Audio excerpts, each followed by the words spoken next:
The human medic named Rin had been on alien soil for only 3 days. Yet already, the foreign world felt heavier than any battlefield he had ever known. Its sky shimmered in deep gold, a light that never fully dimmed, and the air hummed with a constant vibration that brushed against the skin like a living thing. He had come with a diplomatic escort, not as a soldier, but as a healer, hoping to ease tensions between humanity and the towering monarchs of the distant kingdom known as the Avalor court. Rin had expected negotiation tables, guarded conversations, careful alliances. He had not expected an ambush on the royal procession, nor had he expected to find himself kneeling beside the injured queen of Avalor herself, blood trailing down her side as her guards frantically fought off retreating attackers. The queen was enormous compared to him, taller by a head and built with the lithe power of her people, her skin iridescent with shifting colors that changed with her emotions. She sat against a shattered column, breathing slow and steady with regal control, though her wound was deep. The guards urged Rin back, but she lifted a hand and silenced them. "Let him approach," she commanded. Rin worked fast. His kit was small, but he knew every tool by touch and instinct. He cleaned the wound, applied coagulant, and prepared a synth band to seal it. Yet when he reached toward the deepest part of the injury, the queen's body stiffened like a drawn bowstring. Her throat tightened. Her hands clenched. Then she whispered, "Only my consort may touch me there." Rin froze. He looked up. "Your Majesty, I mean no insult. I only seek to stop the bleeding." Her eyes, a shade of deep storm blue, locked onto his with a strange intensity. "Then continue, human. I grant you permission." The guards exchanged glances filled with shock and whispered confusion. Rin ignored them and finished the bandaging, careful and professional. When the wound was secure, he stepped back, waiting for her next command. The queen rose slowly, steadying herself with one hand on the broken pillar. "Escort me to the Hall of Judgments," she ordered her guards. But her gaze never left Rin, not once. And in that gaze was something he did not yet understand. They walked together toward the towering citadel of the Avalor. Along the way, the queen leaned on him for support. Her guards protested, unused to seeing her rely on any mortal, much less a human. She silenced them again with a gentle but firm gesture. Rin felt the weight of her authority beside him, but there was something else too. Something quiet. Something searching. When they reached the palace, healers rushed forward, but the queen dismissed them, declaring that her bandage was sufficient. The royal halls were carved from shimmering stone that shifted color with the pressure of footsteps, a living architecture that hummed in resonance with its occupants. Rin had never seen anything like it. Within the Hall of Judgments, an assembly of nobles awaited her, their garments adorned with crystalline threads that sparkled under the golden sky. Their murmurs ceased when they saw the queen enter supported by a human. An audible ripple of disbelief swept through the chamber.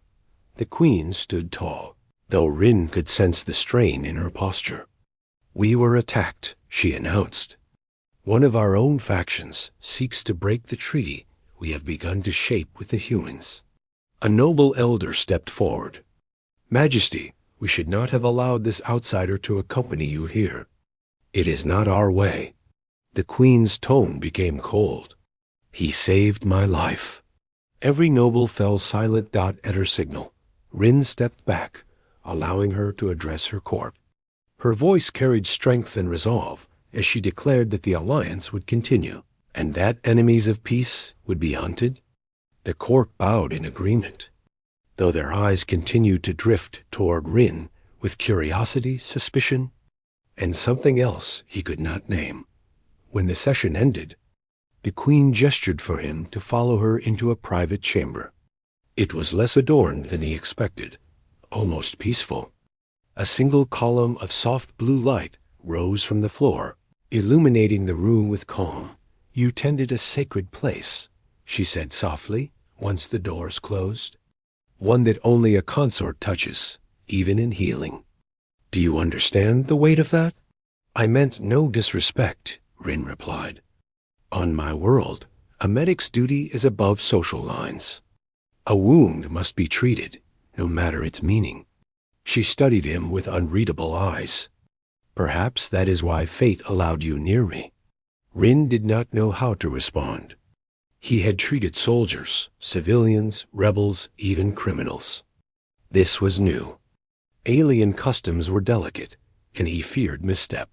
You feel discomfort, she said. Yet you acted with honor. This is why I seek your presence still. Before Rin could answer, a guard stormed in. Majesty, the traders regroup in the lower valley. They prepare a second strike. The queen straightened, wincing but resolute. Then we end this now. The guard hesitated. Majesty, you are wounded. Rin stepped forward. You should rest. Her gaze found his again. Will you stand at my side if I do not? He blinked. I am only a medic, not a warrior. In this hall, she replied, you are the one person who has touched a sacred place and lived. That makes you more than you think. Rin felt the weight of her words settle over him. Something was shifting. Something larger than custom or duty. He nodded. I will stand with you. The queen turned to her guards. Prepare the skimmers. Moments later, they flew toward the valley, where jagged cliffs cast long shadows over the land. The queen stood at the front of the skimmer, one hand gripping the railing, her wound sealed but still tender. Ring remained close, ready to help if she faltered. As they neared the valley, they saw the enemy force waiting below. Their armor carried markings of a rival noble house, one that had long opposed interspecies alliances. They moved with practiced discipline, their lines tight and purposeful. The queen raised her voice, projecting across the valley with regal authority. Lay down your weapons. This path leads only to ruin. The traitor commander stepped forward. You tarnished our traditions when you allowed that human to touch you. You broke sacred law. We fight to preserve our purity. Rin felt all eyes turn toward him.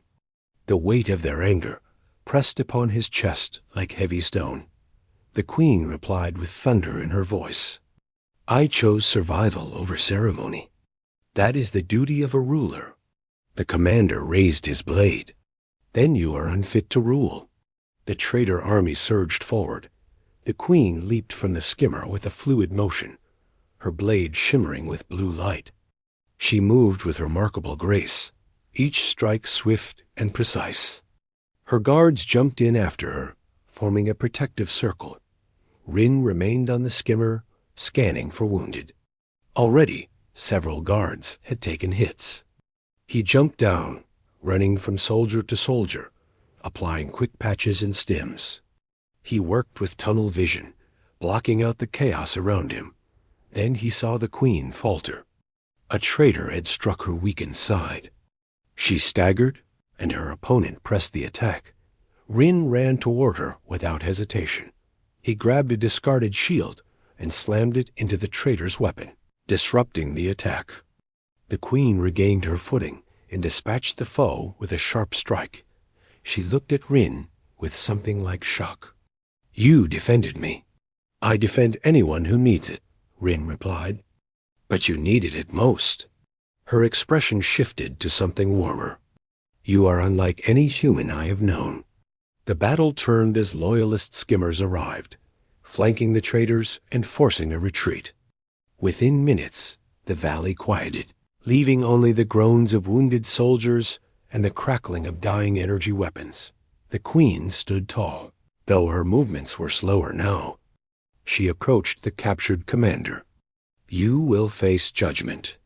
And when future generations ask why your cause failed, they will know it was not because of a human's touch, but because of your own fear.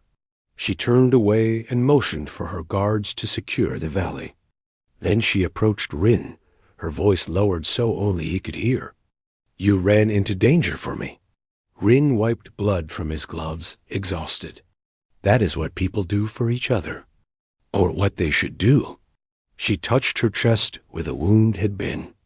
"You tended a sacred place. You defended me when I fell. And you stood at my side despite fear and doubt. Do you understand what this means among my people?" He shook his head. "It means you are bound to me," she said quietly. "Not by force, but by honor. Only one who acts as you have may be considered a consort of the Queen." Rin stepped back. "Your Majesty, I didn't know." "I didn't intend to overstep." "I know," she replied. "That is why it matters." They returned to the citadel as the sun dipped toward the horizon, casting a deep red glow across the palace walls. The halls were quiet as they entered, the guards giving them respectful distance. Dot in her private chamber. She dismissed everyone except Rin. "You healed me," she said. "You stood for me. And you crossed a boundary that no outsider has crossed. I must ask you now, do you wish this bond?"